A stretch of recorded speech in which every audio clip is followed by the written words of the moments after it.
베드로 후서 1장 5절에서 9절까지의 말씀입니다. 네, 베드로 후서는 신약 성경에 있습니다. 네, 구약 열심히 지금 뒤지고 계신 분들 회개하고. 네, 농담이고요. 자, 다 찾으셨습니까? 네, 그럼 오늘 우리에게 주시는 주님의 말씀인 베드로후서 1장 5절에서 9절의 말씀을 한 목소리로 같이 읽도록 하겠습니다. 같이 읽습니다. 그러므로 너희가 더욱 힘써 너희 믿음의 덕을, 덕의 지식을, 지식의 절제를, 절제의 인내를, 인내의 경건을, 경건의 형제 우애를, 형제 우애의 사랑을 더하라. 이런 것이 너희에게 있어 흡족한즉 너희로 우리 주 예수 그리스도를 알기에 게으르지 않고 열매 없는 자가 되지 않게 하려니와, 이런 것이 없는 자는 맹인이라 멀리 보지 못하고 그의 옛 죄가 깨끗하게 된 것을 잊었느니라. 아멘. 네, 신앙은 관계로 인해 풍성해집니다라고 하는 제목으로 우리 한송희 목사님 나오셔서 말씀을 증거해 주시겠습니다.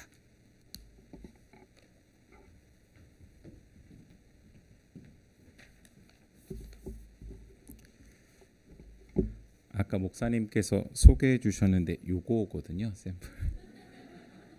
진짜 작죠. 근데 저도 그 세대예요. 경주로 수학여행 가던 첨성대 쪽 갔다가 유명한 빵집이 있다 그래서 갔는데 황남빵이라고 안에 팥이 가득 들어 있습니다. 근데 달지 않아서 너무 맛있거든요. 그래서 이따가 그 예배 마치고 나가실 때 커피 바 위에다가 올려놔 드릴 테니까 1인 1개씩이고요. 혹시 우리의 자녀나 어머님 아버님께서 난 저거 하나 꼭 더 먹고 싶은데 라고 하면 그런 분들은 가져가실 수 있을 정도까지의 개수입니다. 1인당 2개씩은 아니고요. 그래서 온라인으로 예배 드리시는 분들한테 너무 죄송합니다. 나중에 경주 오시면 제가 사드리도록 하겠습니다. 경주 가서 좀 낯선 것이 있는데 그것이 아무래도 지방 사투리입니다. 저는 서울에서 태어나서 서울에서 쭉 자랐기 때문에 사투리는 아직은 어색하더라고요. 근데 서울 표준말을 쓴 사람은 저밖에 없고 편의점에 가든 아니면 시장에 가든 계속해서 사투리를 쓰다 보니까 이사한 첫 한 2날 정도는 좀 어색했는데 아무래도 이제 자꾸 듣다 보니까 조금 적응이 되는 것 같습니다. 재래시장을 좋아해서요. 재래시장에 장 보러 갔는데 장을 보다가 좀 배가 고파서 그때 한 2시쯤 넘었을 때인데 시장 안에 칼국수집이 한 4-5개가 있는 거예요. 그래서 참 맛있겠다 싶어가지고 이제 칼국수집을 살펴봤거든요. 살펴보니까 사람들이 많이 몰려 있는 집이 맛집이지 않습니까? 2시 넘었는데도 사람들이 많아서 이제 그 집에 들어가서 주문하려고 딱 봤더니 메뉴가 2개밖에 없어요. 뭐 정확하게는 3개죠. 칼국수, 수제비, 칼제비 이렇게. 그 집의 특징이 자가제면이라 그래가지고 직접 반죽을 해서 쳐서 수타로 해가지고 면을 뽑아서 주시는 거라 어떻게 보면 즉석 만드는 칼국수, 수제비라 너무 맛있을 것 같아가지고 주문을 하고 기다리고 있었습니다. 근데 그래서 모르겠어요. 아마 봉담도 저는 그럴 것 같은데요. 주문을 하면 음식이 대부분 한 5분에서 10분 사이에 나오지 않습니까? 저 주문하고 나서 기다리고 좀 칼국수 먹고 싶어서 칼국수를 주문했는데 아니 10분이 지나도 칼국수가 안 나오는 거예요. 그래서 저는 주문이 잘못 들어갔나 해가지고 계속 쳐다보고 있는데 눈치는 보이고 뭐라고 말은 할 수는 없고 제가 이제 속에서부터 뭔가 올라오기 시작하는 거죠. 아니 음식을 주문했으면 빨리 주지, 배고파 죽겠는데 왜 이렇게 안 주시는 거지? 라고 하고 있는데 저 이후에도 약 한 거의 6팀 정도, 7팀 정도가 새로 들어왔는데 그분들도 기다리고 있는데 그분들은 뭔가 표정에 특별한 변화가 없으시고 그냥 천천히 얘기 나누시면서 기다리시는 거예요. 제가 물 한 잔 들이키고 계속 기다리고 있다가 자세히 관찰을 해보니까 서울에서는 빨리빨리 나오고 직장인들 점심 먹고 들어가서 일해야 되고 막 이런데 여기 이제 시장이고 또 경주에 아마 그게 음식의 속도인 것 같습니다. 자가제면이다 보니까 직접 반죽을 해서 만들어야 되다 보니 한 사람 주문할 때마다 치대고 만드는 게 아니라 한 이제 6, 7팀 주문이 들어오면 반죽을 치대고 썰어서 맛있게 칼국수 수제비를 내시는 것 같아요. 그러다 보니까 이제 제가 그 무리 중에서 제일 처음에 들어와서 앉아서 주문하고 한 7팀이 다 와야 되니까 이제 저는 제일 늦게 어떻게 보면 받게 되는 거랑 마찬가지인 느낌이었던 거죠. 그래서 나온 면을 먹는데 너무 맛있어가지고 막 먹는 거예요. 근데 먹으면서 보니까 그 서빙하시는 음식을 나르시는 주인분께서 손님들한테 아이고 이거 섞어서 드려서 죄송하다고 섞은 것도 괜찮냐고 이렇게 말씀하신 게 무슨 뜻인가 봤더니 반죽을 하면서 이제 수제비도 하고 칼국수도 하다 보니까 칼국수에 수제비가 들어가기도 하고 수제비에 칼국수가 들어가기도 하고 뭐 이러시는 거예요. 근데 아무도 불평 없이 그냥 드시는 거예요. 그래서 저는 그렇게 생각했죠. 아니 음식 서빙하는데 주문한 음식 정확하게 해줘야지 저렇게 섞어주시면 기분 나쁘실 텐데 라고 생각을 했는데 아무도 불평 없이 맛있게 드시는 거예요. 저도 막 국수 먹다 보니까 제 국수에도 수제비 한 3-4점을 이렇게 있어서 먹었는데 진짜 맛있더라고요. 전 불평하고 있었는데 제가 이런 일들을 경험하면서 한 가지 좀 깨닫는 게 있었습니다. 어떻게 보면 제가 이제 경주에 살러 내려갔잖아요. 경주 사람들의 언어 혹은 경주 사람들이 삶으로 몸짓으로 표현하는 그 언어에 내가 적응하고 익숙해져야 어떻게 보면 이 사람들과 함께 생활하는 것 훨씬 더 좋겠다라는 생각이 들면서 경험에 아주 중요한 게 언어다라는 것을 깨닫게 됐습니다. 오늘 제가 이 말씀을 드리는 이유는요. 오늘 말씀의 내용이 이 예화랑 아주 맞닿아 있어서 여러분들한테 제가 한번 처음에 설교를 시작하면서 저의 짧은 간증을 드렸는데요. 오늘 말씀에 보니까 베드로가 믿음에 대해서 이야기를 저희한테 전해주고 있습니다. 이 믿음이 훨씬 더 깊어질 수 있는 방법에 대해서 오늘 함께 읽으신 5절, 6절, 7절의 이야기를 하고 있죠. 저희가 이제 자세히 살펴보도록 할 텐데 먼저 베드로후서를 제가 어떻게 설교를 진행했었는지 조금 설명을 드리면 더 이해가 되실 것 같아요. 제가 지난달에 여러분들과 함께 베드로후서 1장 처음 1절부터 4절까지를 통해서 알매 세계로의 초대라는 제목으로 말씀을 드렸습니다. 여기서 알매 세계다라고 하는 것은 바로 신앙의 세계인 것이죠. 예수 그리스도를 알아가면서 그 믿음의 세계로 진정으로 들어와야 어떻게 보면 그리스도인으로서 하나님의 백성으로서 새로운 존재로서 참된 삶을 살아갈 수 있는 것들에 대해서 베드로는 강조할 수밖에 없었습니다. 왜 그러냐라고 배경을 설명드렸죠.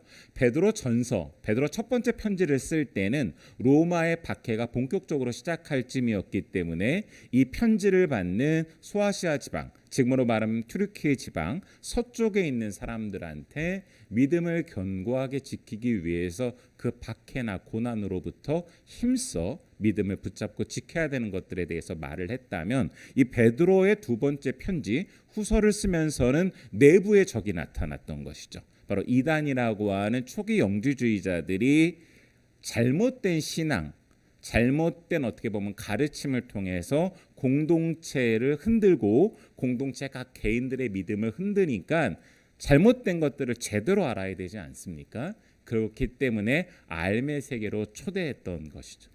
그러면서 이 알매 세계, 이 초대하는 이 과정 속에 베드로는 그 다음 전개를 하는 거예요.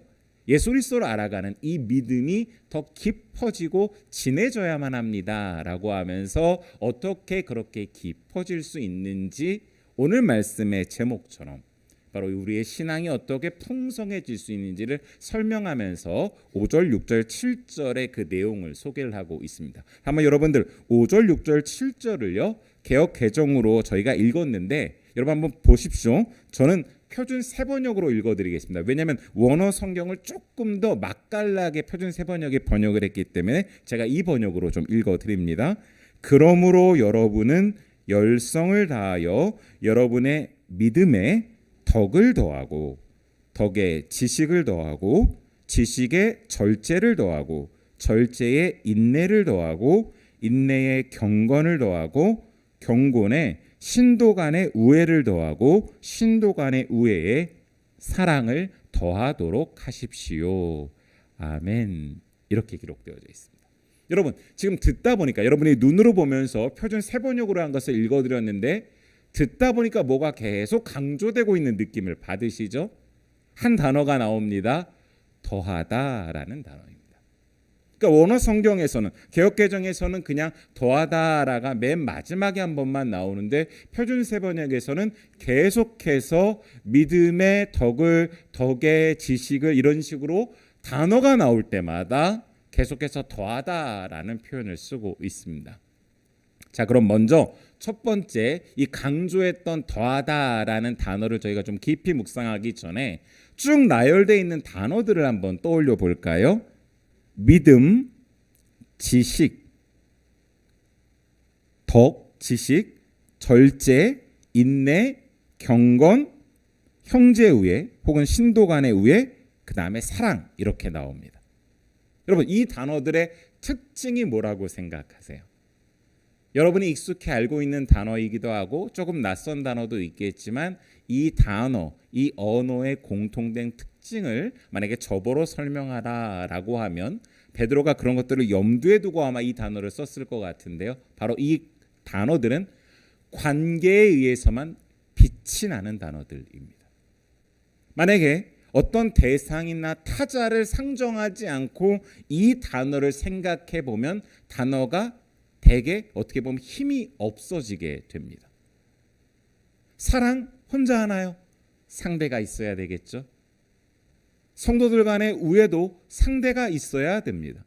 지식도 대상을 알아가는 것과 포함된 거기 때문에 이 모든 단어들은 한 가지 공통점이 있는데 바로 관계의 언어다라는 뜻입니다. 자, 그렇다면 여러분 생각해 보십시오. 베드로가 이 단어들을 소개할 때에 믿음을 어떻게 깊게 하느냐, 믿음을 어떻게 진하게 하느냐, 믿음을 풍성하게 하느냐는 관계의 언어를 통해서 그렇게 될 수밖에 없다라고 표현한 것입니다. 그래서 오늘 여러분들에게 첫 번째로 권면합니다. 우리의 믿음은 어떻게 깊어지는가? 관계의 언어로 깊어진다라고 말씀을 드립니다. 따라서 이번 한 주간 이 말씀을 깊이 묵상하면서 나에게 부족한 이 관계의 언어가 무엇인가를 살펴보셨으면 좋겠어요. 내가 이 언어가 혹은 이 단어가 익숙하지 않다는 건 결국 어떤 거예요? 나는 이 단어에 아직 노출이 되지 않았다라는 뜻입니다.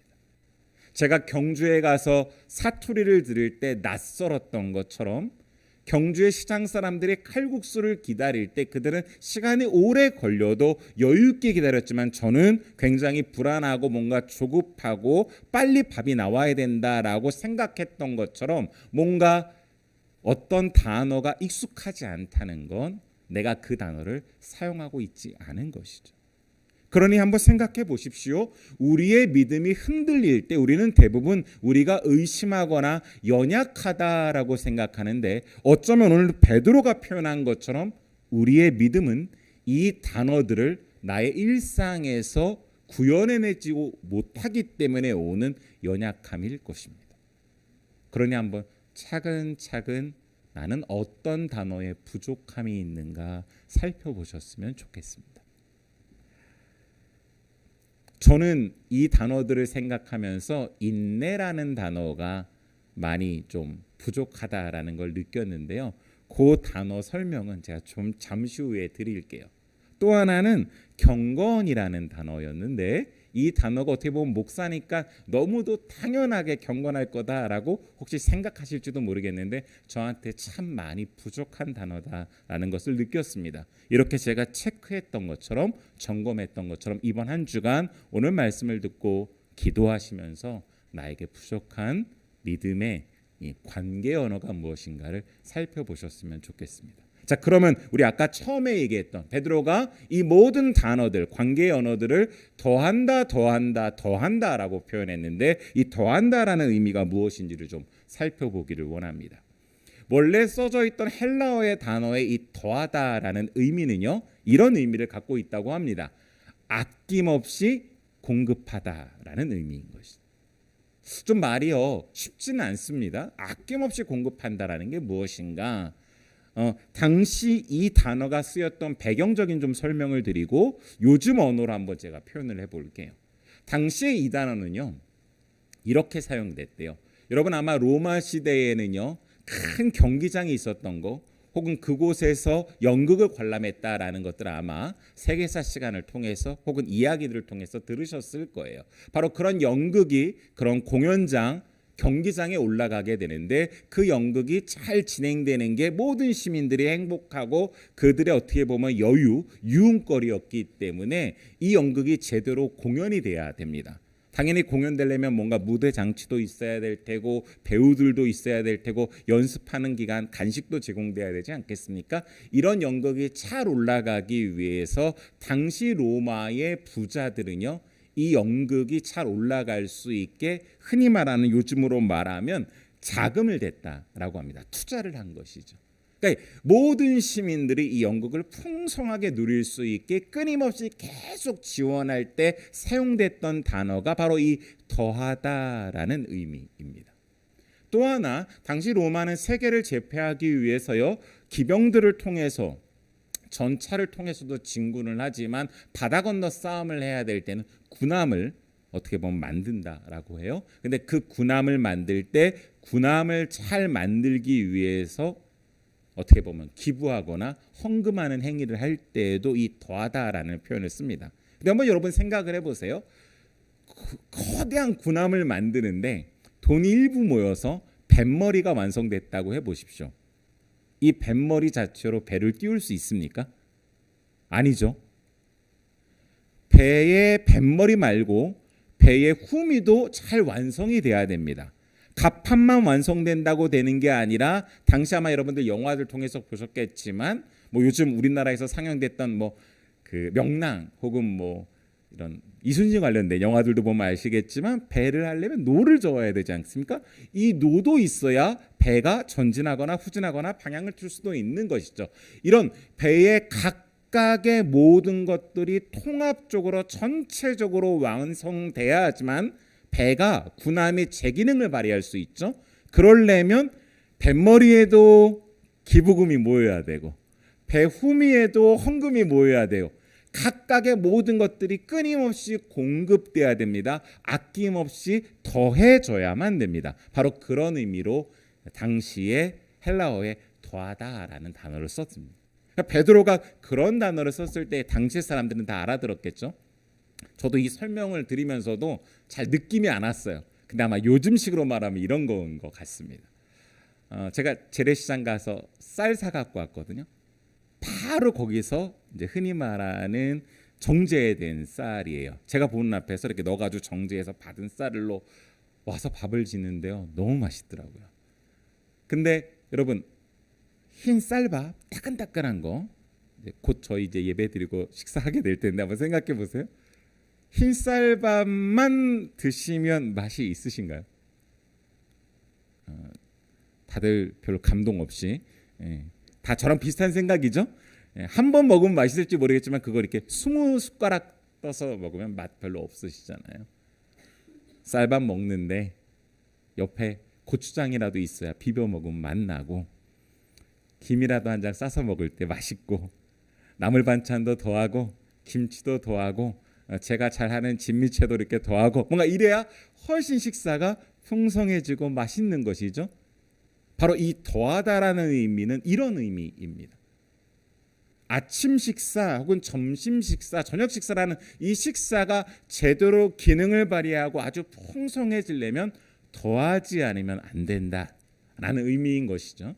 따라서 베드로가 이 단어를 쓸 때는 이런 뉘앙스로 표현을 한 겁니다. 그러니 여러분 우리의 믿음이 더해질 때에 풍성해지는 것이죠. 우리의 믿음이 예수 그리스도를 나의 구주라고 고백한 이 고백 위에서 이대로만 있으면 사그라들고 믿음이 제 기능을 발휘하지 못합니다. 이 믿음 위에 또 더해지고 더해져야 되는데 바로 오늘 베드로는 그것을 풍성하게 만드는 것이 바로 이런 관계의 언어들이 더해질 때 풍성해진다라고 표현한 것입니다. 그러니 사랑하는 여러분, 우리가 올 한 해를 살아가면서 이 관계 언어가 우리의 믿음에 더해져서 여러분과 저의 신앙생활이 풍성해지기를 간절히 축복합니다. 꼭 그렇게 되셨으면 좋겠습니다. 자, 그러면서 한 가지 원어 성경에 또 강조해서 표현한 단어가 있는데요. 제가 아까 표준 세번역으로 읽어드렸는데 개역개정에서는 그냥 힘써 이렇게 표현되어져 있는 단어가 열성을 다하여라고 표현되어져 있습니다. 원어 성경의 뉘앙스를 잘 살리면 아마 이런 뜻이라고 합니다. 최선을 다한다. 우리 중에 최선 안 다해 본 사람 없지요? 여러분들 나름 뭔가 할 때 내가 부모로서의 노릇도 최선을 다했어, 내가 목사로서 최선을 다했어 라고 표현을 하는데 사실 이 최선이야말로 기준이 되게 애매모호합니다. 내가 어느 정도 하고도 최선을 다했다라고 하면 할 말은 없는 것이죠. 그런데 이 원어 성경에서 나오는 열성을 다하여 최선을 다한다라는 의미는 어떤 거냐면요, 리미티드, 한계 끝까지 도달해 보는 것, 이런 의미를 담고 있습니다. 그러니 여러분, 내가 형제 우애, 성도 간에 서로 우애 있게 지나는 거를 그냥 내가 인사 한번 한 정도를 가지고 최선을 다했다라고 말할 수는 없는 거예요. 오늘 베드로가 저희들한테 권면하는 말대로라고 하면 당신의 기질이 내향적이더라도 성도 간의 우애를 위해서 힘써서 열성을 다해 최선을 다해서 한번 해보라는 겁니다. 내가 동쪽에 있는 사람이지만, 동쪽 성향의 사람이지만 나는 서쪽의 사람과는 만나고도 싶지 않아요가 아니라 서쪽의 사람을 만나려고 최선을 다하는 것. 내가 비록 보수적인 신앙생활을 갖고 있지만 진보적인 신앙생활을 갖고 있는 사람과도 최선을 다해서 만나려고 이렇게 애쓰는 것을 오늘 사도 베드로는 우리 가운데 이야기를 하고 있는 것이죠.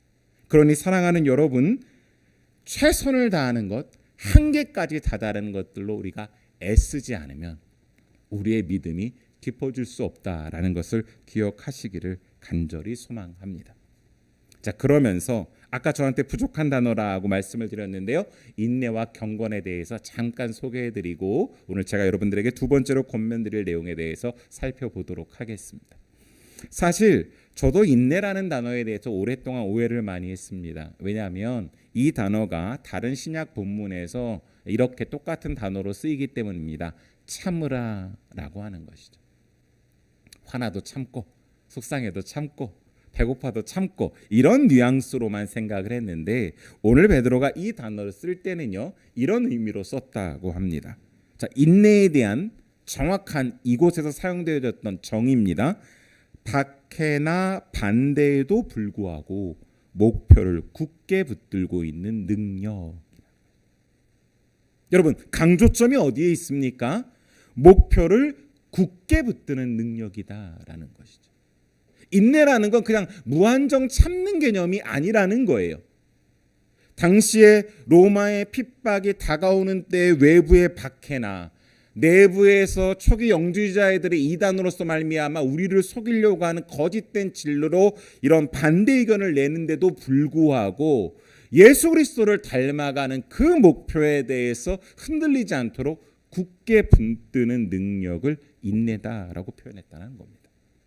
그러니 여러분, 우리가 그냥 참는 것이 아니라 내가 이것을 참는 목표가 무엇인가를 우리가 생각하지 않으면 우리의 인내는 말 그대로 나의 어떤 의지나 혹은 나의 기질, 나는 잘 참으니까로 변질되기 쉽습니다. 여기서 말하는 신앙적인 믿음의 깊이를 더하고 믿음의 풍성함을 가져오는 것은 목표가 명확해야 된다. 저와 여러분 가운데 예수 그리스도를 닮아가는 그러한 목표가 분명해져서 확고해서 우리의 인내가 값이 있어지기를, 값어치 있는 인내이기를 간절히 바랍니다. 제가 이걸 잘 못하더라고요. 저도 나름 잘 참는 성격이에요. 아픔이 와도 잘 참는데 신앙적으로 보니까 저도 워낙 세상에 노출되어져서 많이 살아가다 보니 매주 말씀을 붙잡지 않으면, 말씀을 통해서, 말씀과 만나면서 말씀 속에서 나를 조명해 보지 않으면 흔들릴 수밖에 없다는 것을 많이 경험합니다. 그래서 사실 저는요, 제가 예전에는 목사 될 만해서 하나님이 목사 시켜주셨다라는 착각을 했는데요. 점점 살아갈수록 목사라도 안 시키면 제가 방황할까봐, 믿음의 길을 잃어버릴까봐 목사를 시켰다, 그렇게 시켜주셨다는 느낌이 많이 들어요. 왜냐하면 목사하다 보면 매주 말씀을 준비할 수밖에 없거든요. 말씀을 붙잡고 묵상하지 않을 수가 없습니다. 그런데 그때에 비로소 벗어났던 제 삶의 일상의 믿음과는 무관한 삶이 다시금 조정되어져서 돌아오는 것들을 보면서 결국 내 욕망, 내 욕정, 내가 세상을 바라는 이런 모든 것들로부터 인내하고 다시 오게 하는 그 말씀, 그 목표가 있을 때 제대로 인내할 수 있다라는 것들을 깨닫게 됩니다. 경건도요, 여러분, 골방에 들어가서 가만히 있는 게 경건이 아니지요. 기독교에서 말하는 영성의 골방은 여러분 어떤 거예요? 하나님과의 관계, 절대자와의 관계 속에서 나를 조명해 보는 것입니다. 관계가 없으면 경건은 힘을 잃게 돼요. 어디 신과의 관계뿐만이겠습니까? 세상과의 관계 속에서 비로소 진짜 경건이 빛을 발하는 것이죠. 그래서 오늘 베드로가 말한 이 경건을 더한다라는 의미는 관계를 떼놓고는 뗄 수 없는 경건이다라는 의미입니다. 제가 올해 감사한 것 중에 하나가 여러분들을 만난 것이다라고 이전에 말씀드렸는데요. 왜냐하면 저한테는 여러분들 한 분 한 분이 새로운 관계이기 때문에 그래요. 익숙한 관계에는요, 익숙함이 주는, 그래서 내가 저 사람에게 어떻게 대해야 되는지가 또 습관처럼 나옵니다. 근데 여러분들을 떠올리고 제가 이제 지금도 명단을 이렇게 펴놓고 이름을 외우려고 하는데요. 이분은 어떤 분일까? 이분의 기도 제목은 무엇일까라고 생각을 하면서 만나면 어떻게 대할까 한 번이라도 더 생각을 해봅니다. 근데 여러분, 여러분들 때문에 제가 더 기도하게 됩니다. 관계 때문에 제 경건이 더 깊어지는 것이죠. 따라서 여기서 경건은 관계를 떼놓고는 생각할 수 없는 단어이기 때문에 제가 이게 부족한데 하나님이 여러분들을 붙여주셔서 한 번 더 기도하게 하시고 한 번 더 생각하게 하셨다라는 것 때문에 감사할 수밖에 없는 것이죠. 제가 이렇게 점검해 봤던 것처럼 여러분도 이번 한 주간 사시면서 나의 관계의 언어 중에는 뭐가 부족할까를 꼭 생각해 보시고 이것을 붙잡고 주님 앞에 나아가면서 기도하는 여러분 되시기를 간절히 소망합니다. 꼭 그렇게 되셨으면 좋겠습니다. 이제 두 번째 저희가 한 번 더 묵상하고 싶은 건 그러면 이 관계의 언어는 도대체 어떻게 형성되어지느냐입니다. 제가 설교 처음에 말씀드렸던 것처럼 가만히 보니까 이 관계의 언어는 결국 만남의 경험을 통해서 형성되어질 수밖에 없다라는 것을 깨닫습니다. 제가 경주에서 그 사람들 만나지 않았으면, 그런 경험을 하지 않았으면 이 관계의 언어는 저의 언어가 되지 않았겠지요. 오늘 베드로도 그것을 알았던 것 같습니다. 여러분, 베드로가 누구보다도 잘난 체하고 자기 인생에 자부심이 있었던 사람이지만 예수 그리스도를 만나는 경험을 통해서 관계에 대한 새로운 언어를 알았고 참되게 그리스도인이 된다니 무엇인지를 깨달았습니다. 어디 베드로가 그뿐입니까? 예수 그리스도를 만났을 뿐만이 아니라 고넬료라고 하는 이방인을 만나면서 그는 유대인이었는데 이방 세계 사람들에 대해서 그리고 이방인이 믿음을 갖는 것에 대해서 비로소 그 언어를 익히고 알게 되었던 것이죠. 따라서 사랑하는 여러분, 베드로가 이 관계 언어를 쓸 때는 바로 이 만남의 경험이 무엇인가를 충분히 알았기 때문에, 그것으로 말미암아 믿음이 풍성해진 것을 알았기 때문에 오늘 여러분과 저에게 만남의 경험을 하라고 도전하고 있는 것입니다. 경험은 접점의 확장입니다. 경험은 만남을 지속하는 것이죠. 한 번 만나고 경험했다라고 말 수 없습니다. 계속해서 지속적으로 관심을 갖고 그 사람을 만나야 우리의 경험은 깊어질 수밖에 없는 것이죠. 그리고 경험은 나의 세계를 열어서 외부의 세계를 받아들이는 것, 그것이 진정한 경험입니다.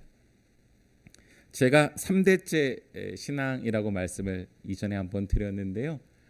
흔히 말하는 예수교 장로회 통합 측 보수적인 교단에서 신앙을 했습니다. 그러다 보니 그거밖에 없는 줄 알았던 거예요, 신앙이. 근데 하나님이 감사하게도 저로 하여금 새로운 만남의 경험을 허락해 주셨습니다. 제가 신학교 다닐 때 다녔던 학교가요, 이런 교단 신학이 아니라 초교파 신학교였는데 흔히 말하는 자유주의 신학을 배우는 학교였어요. 근데 그 만남이 없었으면 제가 여성 신학이라는 걸 어떻게 알았겠습니까? 여성 신학을 접하면서 페미니즘이 무엇인가를 저도 더 깊이 알게 되고 관심을 갖고 계속 지속적으로 귀를 기울일 수 있었던 것이죠. 가부장적인 제도에서 살았던 제가 이런 새로운 만남의 경험이 없다면 저에게는 그런 관계의 언어는 절대 제 신학 속에, 제 신앙 속에, 제 설교 속에 들어올 수 없었을 것입니다. 어디 그뿐이겠습니까? 장애인에 대해서도 우리가 만남이 없다면 장애인이 얼마나 일상의 한계를 경험하는지 저희는 절대 알 수 없을 거예요. 속초에 장애인 대회가 있어서 제가 섬기러 같이 갔었는데요. 그나마 경기권, 우리 수도권은 조금 난데 지방에 갈수록 도로가 장애인들이 이동하기 너무 불편하게 되어 있는 거예요.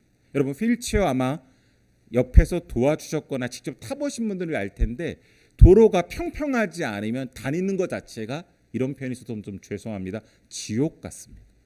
그러니까 장애인분들은 그 가게 하나를 가기 위해서 몇 걸음 가는 것도 너무 쉽지 않은 것, 여러분 그것에 대한 만남의 경험이 없으면 그들의 일상이 얼마나 힘든지에 대한 관계의 언어는 나한테 절대 들어올 수 없는 것이죠. 어디 그뿐이겠습니까? 자연이 파괴되고 있는 것, 이거 여러분 그냥 우리가 지식적으로만 안다고 자연이 무너져가고 있다는 걸 알 수 있을까요? 제가 어떻게 보면 자연의 파괴에 대해서 가장 처음에 더 확실하게 느낀 건 제주도 강정포구 가서 강정포구가 망가지는 모습을 보고 그것들을 놓고 함께 집회를 하시는 분들 옆에서 사진을 찍으면서 자연이 파괴되는 게 얼마나 안타까운 일인가를 조금이나마 저도 그 만남의 경험을 통해서 알 수 있었던 것이죠. 어디 이것뿐만이겠습니까? 유기견, 유기묘, 이런 만남을 통해서 반려동물의 소중함을 또한 우리는 알게 될 수 있겠죠. 제가 어디 예든 것 이것 말고도 수없이 많은 만남의 경험이 있을 텐데 이런 만남의 경험을 우리가 확장하고 늘려갈수록 이 관계 언어는 우리의 믿음을 풍성하게 할 줄 믿습니다. 그럼 여러분 올해는 더 만나십시오.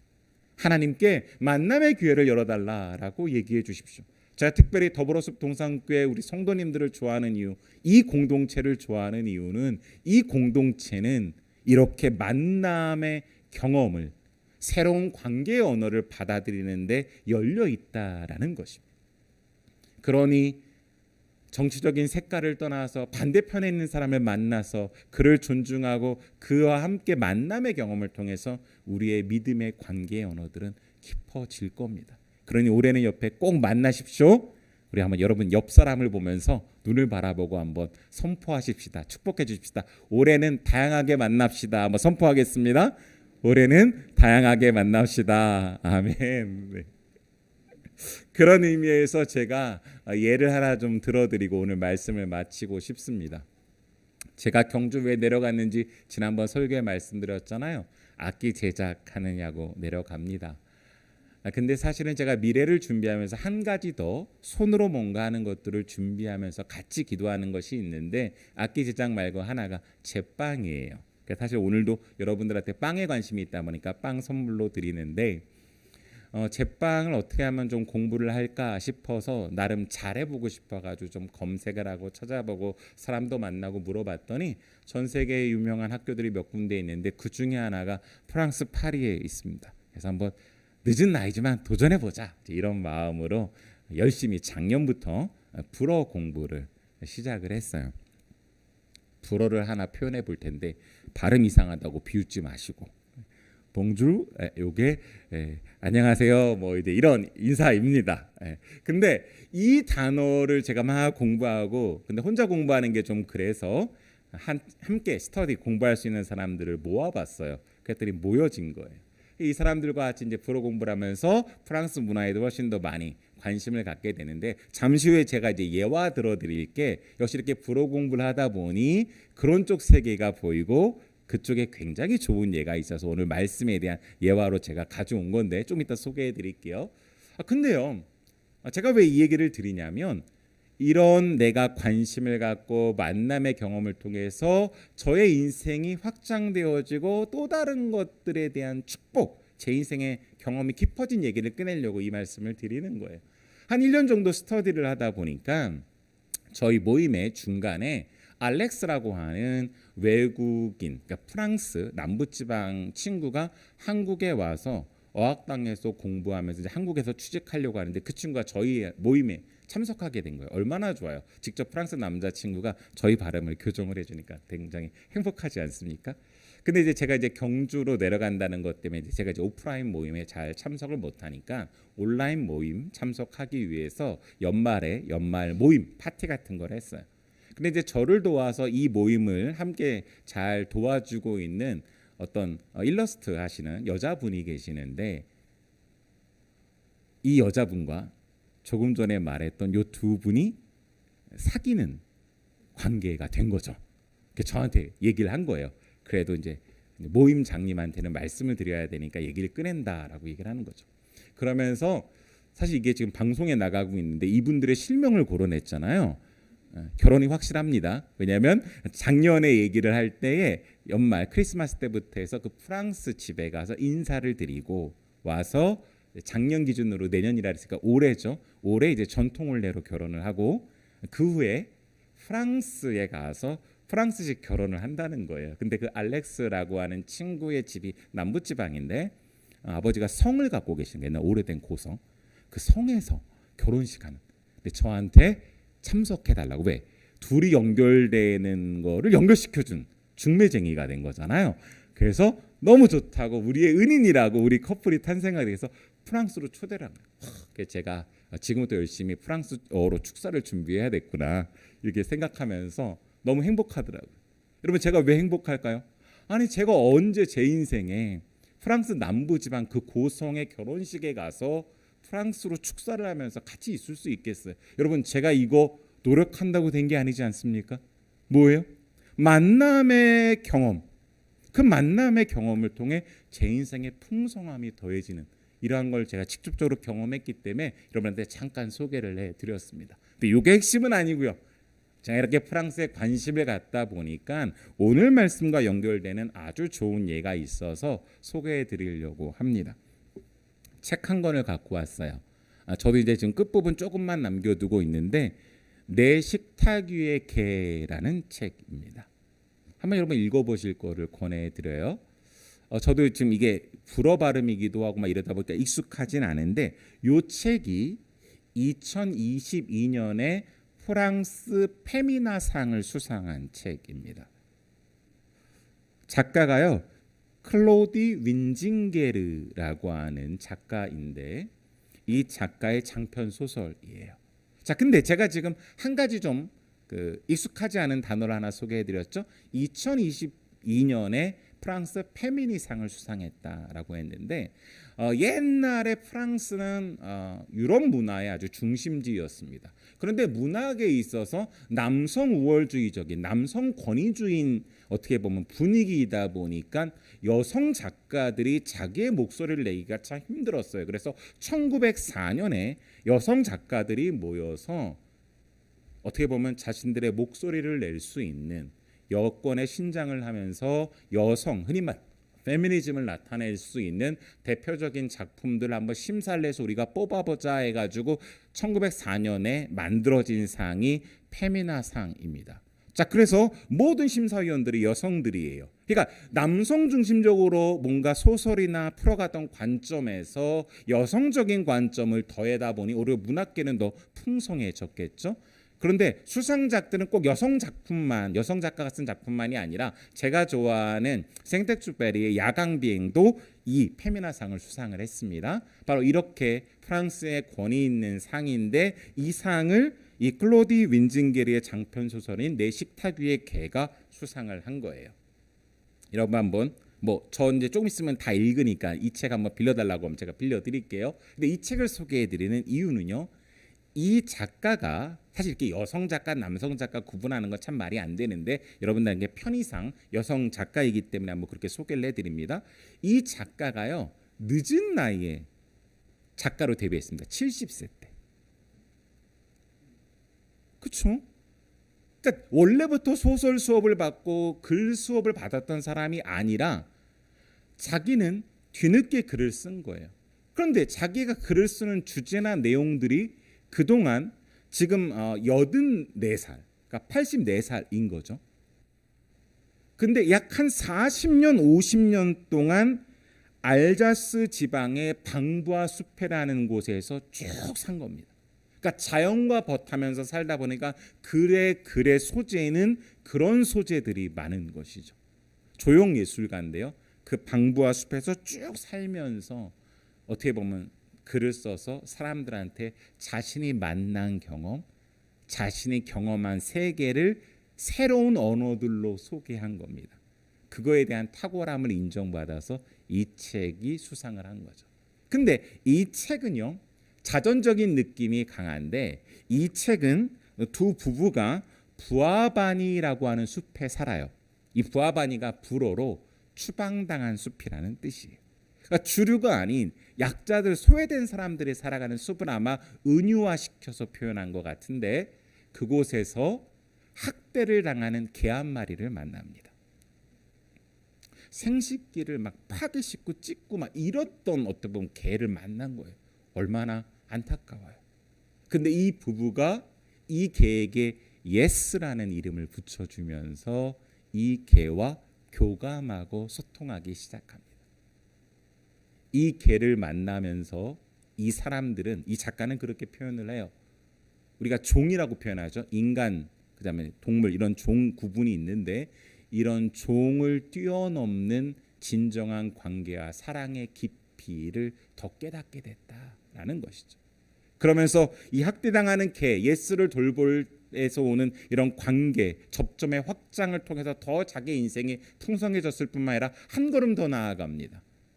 그 파괴되어져가는 숲과 자연들을 보면서 이 자연이 우리 가운데 무엇이라고 말하는지, 진정한 타자를 수용하면서 그들을 환대하면서 그동안 몰랐던 자연의 원리들과 자연과 접하면서 오는 새로운 것들을 더 알면서 결론적으로 그렇게 말해요.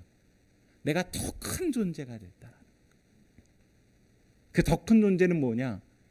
바로 사랑의 자리에서 종을 뛰어넘는 진정한 사랑으로 대하는 것이 무엇인가를 이 책을 통해서 계속 풀어나가기 때문에 많은 사람들한테 감동을 줘서 또 상을 수상하게 되어지고 우리 가운데 좋은 메시지를 던져주는 것이죠.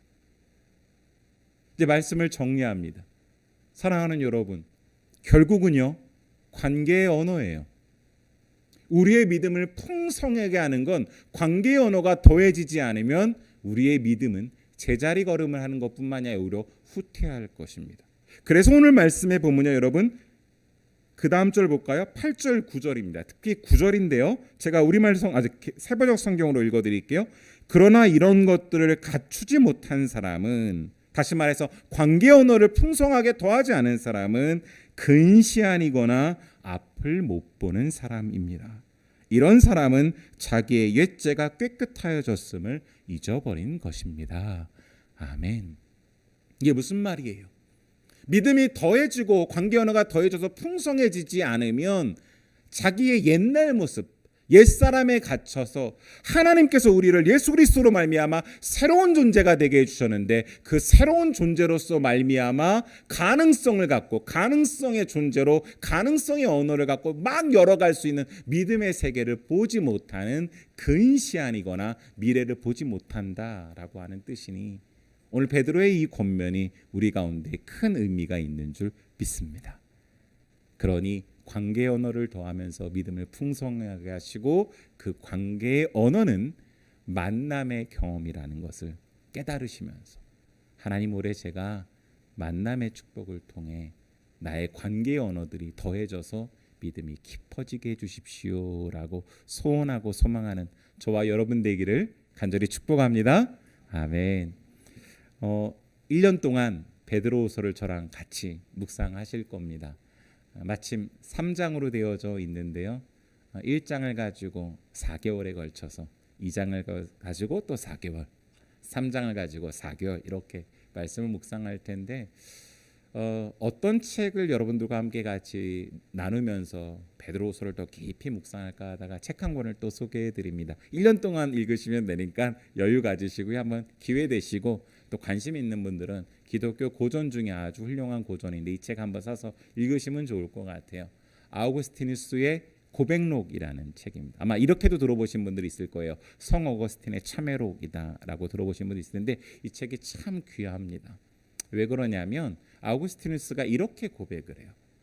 이 고백록을 쓴 게 그가 회심해서 그러니까 진정한 그리스도인으로 거듭나서 그 회심을 중심으로 자기가 왜 죄인인지 깊은 성찰을 통해서 깨달은 것들을 고백하면서 자기의 인생을 끌고 가는 하나님을 찬양하는 내용들을 간략하게 적고 있는 게 고백록인데요.